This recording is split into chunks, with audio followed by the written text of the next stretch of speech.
Please come in, pull up a chair, and let me tell you the story of a county and a man. The year is 1825.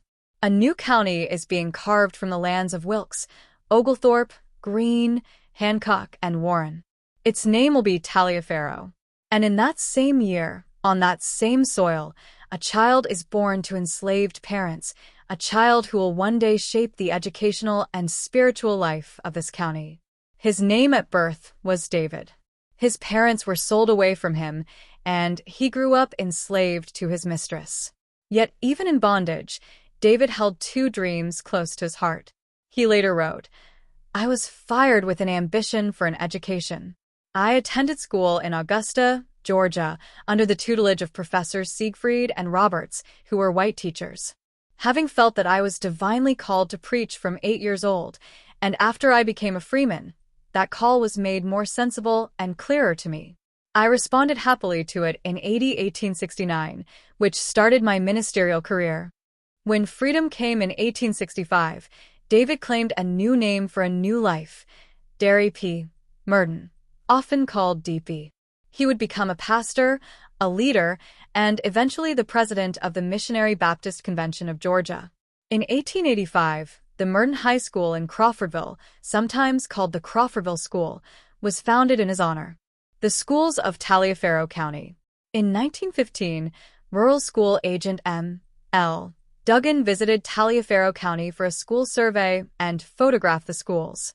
His report noted 19 Negro schools in the county. He omitted Springfield. 5-month school terms. Teachers were paid $18 to $30 per month. A 2-story Crawfordville school in good repair.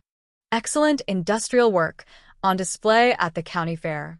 A strong teacher institute led by Professor Stone, principal of the Crawfordville School. Schoolhouses about as good as those for the white children, though lacking equipment. Churches that were commodious, comfortable, and attractive, with schools often nearby. Derry Murden died in 1918 at the age of 92, but his legacy continued to shape the county's educational landscape. By the 1930s, leadership shifted to local school superintendent E.T. Portwood, who served from 1932 to 1957. He was followed by George Nelms, 1957 to 1963, and Lola H. Williams, 1963 until the school's closing. In 1934, Mildred A. Turner, a Spelman College graduate, was hired as a jeans supervisor. She served until Muja Kendrick took the role from 1938 to 1940. The Georgia Archives Superintendent's Report for 1937 to 38 listed 20 Negro schools in Taliaferro County. By 1951, the state began consolidating these smaller schools into Murden High School. 3-year-old Marva Hackney wanted to go to school with her older siblings. Each day, the children walked miles, crossing Little River on a narrow log just to reach Springfield School. Her father, Miles Hackney, a school trustee, secured permission for Marva to attend at age 3. Marva attended Springfield from 1941 to 1951, before students began consolidating into Murden School. By 1955, all students were bused to Murden. Community schools like Springfield were repurposed. At Murden, Marva excelled, earning awards for scholarship, leadership, and service. In 1954, Marva represented Murden at the National Convention of the New Homemakers of America. She was accompanied by Mrs. Viola Brady, the chapter's NHA mother and mentor. Murden High School shaped generations of students through excellence, resilience, and community pride.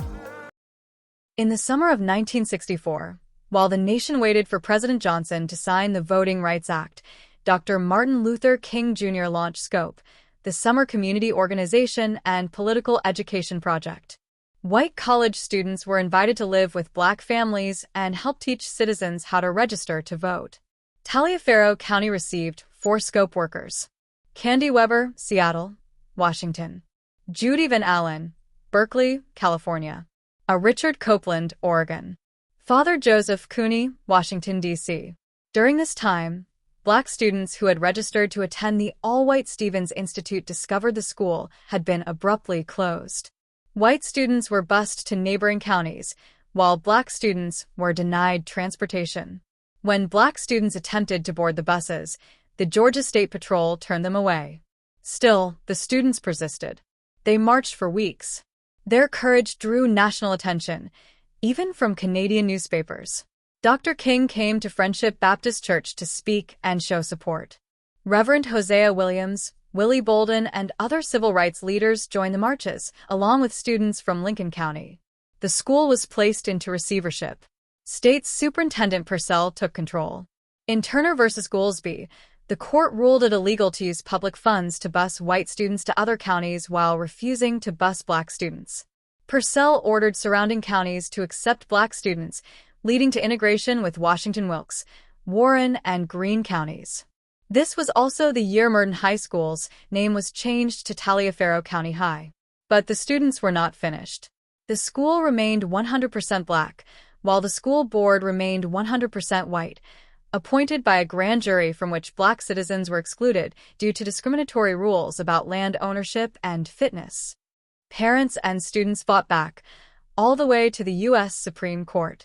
In Turner v. Fouché, argued October 20, 1966, decided January 19, 1970, the court struck down Georgia's method of selecting jurors and, by extension, school board members. The ruling forced states to adopt elected school boards rather than appointed ones. 10 years later, in 1975, Boston used the same strategy pioneered in Taliaferro County with one twist. They prevented the old school board from regaining control, and they won. The moral of the story: when students unite, they can change what is wrong into what is right. This is the legacy of D P Murden. This is the legacy of Taliaferro County. This is the legacy of every child who dared to stand, march, learn, and lead.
In the summer of 1965, the Taliaferro County school superintendent refused to renew the contracts of 4 of her educators. Principal Evan Harris and his wife Ann, baseball coach and teacher Calvin Turner and his wife Florence, which led to the students' walkout. When the students tried to integrate the all-white Stevens Institute, the school was closed and students were bused to neighboring counties, leaving the blacks to return to Murden or transfer somewhere else. They chose to turn the old log cabin into a freedom school. Rob Ellison captured the moment through his lens, and we were able to acquire copies from the Wisconsin Veterans Museum, Madison, Wisconsin.